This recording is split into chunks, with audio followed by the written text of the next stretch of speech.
Hi everybody, we in the BBC Library are really excited about our fabulous new information search tool, the EBSCO Discovery Service, that we are confident will help you with your research tasks. BBC is in fact one of the first schools in Queensland to acquire it, and it's the same research platform that all the universities now use, as well as the State Library. This means that when you go on to tertiary studies, you will already be familiar with the convenience of this magnificent service. So, we've called this super search mechanism One Search because that's all you'll have to do. One search at a single entry point. One-stop shopping which will give you access to our school's entire collection of print books, e-books, quality articles from journals and newspapers, and other electronic resources. And it's all via this little lean green search machine in the middle of our library homepage. Think of it as a Google-type search for scholarly information, which is mostly not free and therefore not available on the free web. And it's guaranteed to be both accurate and authoritative. This will make your teachers happy. Now we're going to go live to the site, so you can see for yourself some of the wonderful features of this superior discovery service. In this little search box, there are several choices at the drop-down menu. You can search by subject, title or author, but the basic keyword search is the default. You can also restrict your search to just the print books out of the catalogue, or choose only database articles, or e-books perhaps. So I'm just going to go back to the keyword search and we will look for some information on the Battle of Hastings. You can see all the search results here, over 35,000 of them, and they pop up in the middle of the page, which is divided into 3 columns. Now there's always a research starter first up for particular topics like this, and they're a wonderful way to get going. Think of them as a little like Wikipedia, but they have identified authors, such as here, and they have authoritative text. So that makes your teachers pleased when it comes time for referencing. The second thing which can appear near the top of the list is any reference to one of our library pathfinders, which we prepare for many assignments. For all the other results, you can see the icons appear on the left, which show you the kind of source each result is. Some are books, some are e-books, some are journal articles, which may appear as periodicals or academic journals. These articles come from an excellent collection of databases that we subscribe to, which are all located over here on the right. And with one search, you're actually looking in all of these. You don't have to search them one by one. Just note that the entry for each result tells you which databases the articles have come from.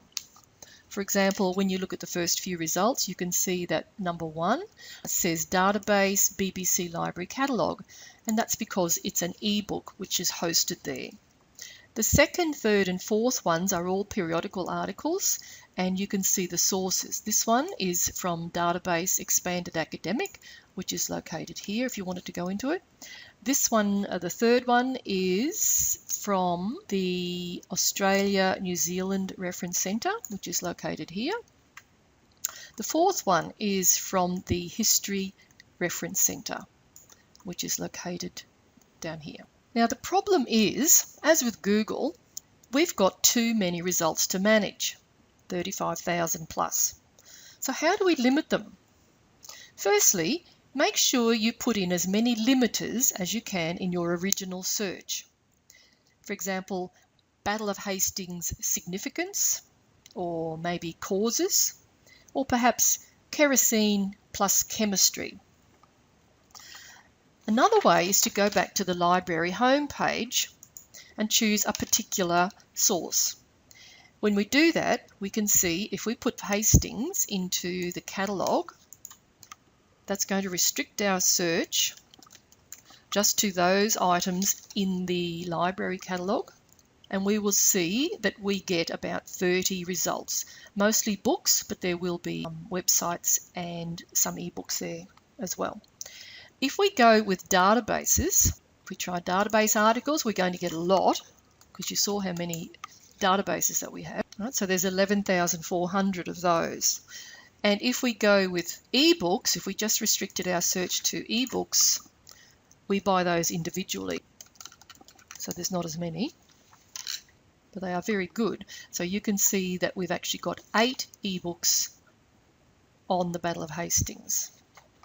Okay, so this might be a way to go for you to limit your results. Another way is to go back to our main page. We go back to one search with a keyword search. We'll get our 35,000 results back again. Now over here on the left, we can limit our results in this refine results column. Firstly, if we go to limit to, if I wanted to, I could tick on this box and it would be the same as on the home page. I would just restrict our results to those that were available through our library catalogue, which is print books, ebooks and some websites. The second option that you've got here is to limit the publication date range by sliding this along on this date bar. This is particularly useful for current topics such as surrogacy laws, ISIS, Zika virus, or say the Trump administration. Further down on the left, you can also restrict by source types. There are lots, so just choose the ones you're interested in or just let it default to all results. Don't forget, articles from academic journals, magazines and news will far outnumber the others. There are other ways that you can also refine your results, by subject, maybe by publisher. I find the magazine History Today an excellent source.